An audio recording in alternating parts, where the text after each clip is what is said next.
Hello friends, আসসালামু আলাইকুম। আশা করি সবাই ভালো আছেন।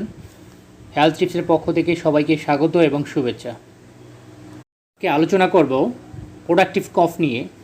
আমরা জানি কফ দুই ধরনের।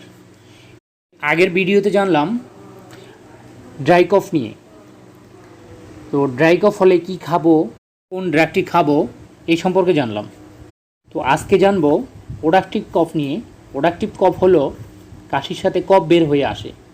তো মূল আলোচনা যাওয়ার আগে বলবো, যারা আমার চ্যানেলে নতুন তারা সাবস্ক্রাইব করে পাশে থাকুন, আর যারা ইতিমধ্যে সাবস্ক্রাইব করেছেন তাদেরকে থ্যাংক ইউ। তো ফ্রেন্ড, প্রোডাক্টিভ কফ হলে আসলে আমরা নিজেরাই বুঝতে পারবো। কিছু লক্ষণ দেখলে, অর্থাৎ কফ যখন দেখবেন হলুদ হয়ে গেছে, তখন বুঝবেন আপনার ইনফেকশন হয়ে গেছে।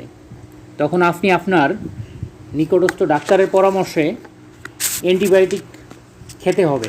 আর যখন দেখবেন কফ সাদা, তো বুঝবেন আপনার ইনফেকশন হয়নি, সামান্য ওষুধ খেলেই সেরে যাবে।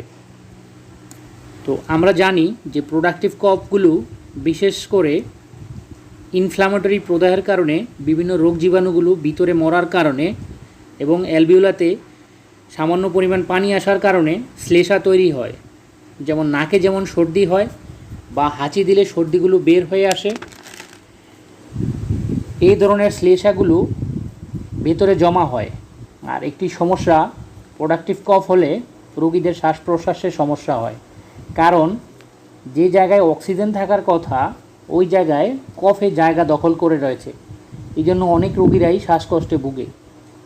তাই এ থেকে মুক্তি পেতে হলে আমি একটি ড্রাগ পরিচয় করাবো, যেটা ইনসেপ্টা ফার্মাসিউটিক্যাল নিয়ে আসছে মার্কেটে। তো মিউকোলাইট সিরাপ, দুইটি প্যাক সাইজে মার্কেটে পাওয়া যায়। মিউকোলাইট সিরাপ যেটা 100 ml এবং 200 ml।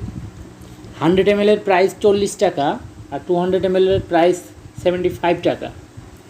Indication of bromhexine is indicated in the treatment of respiratory disorder associate with excessive mucus or productive কফ।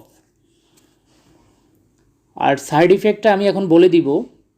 তো অনেকেই কমপ্লেন করে মাথা ব্যথা হতে পারে বা গাম হতে পারে, বেশি অ্যালার্জিক রিয়েকশনও হতে পারে। তো ফ্রেন্ড, আপনাদের যদি এই জাতীয় কাশি হয়ে থাকে তাহলে এই ড্রাগটি খাওয়ার আগে অবশ্যই আপনার নিকটস্থ ডক্টরের পরামর্শ নেবেন। উনি আরও বিস্তারিত বলে দিবেন আপনাদের। খাওয়ার নিয়মটি আমার ডেসক্রিপশন বক্সের নিচে সুন্দর করে আমি দিয়ে দিব, সেইখান থেকে আপনারা দেখে নিতে পারেন। তো ফ্রেন্ডস, আমার ভিডিওটি যদি আপনাদের ভালো লাগে তাহলে আমার চ্যানেলে সাবস্ক্রাইব করে পাশে থাকুন। আবার কথা হবে নেক্সট কোনো টপিকস নিয়ে। ততক্ষণ পর্যন্ত ভালো থাকুন, সুস্থ থাকুন। আল্লাহ হাফেজ।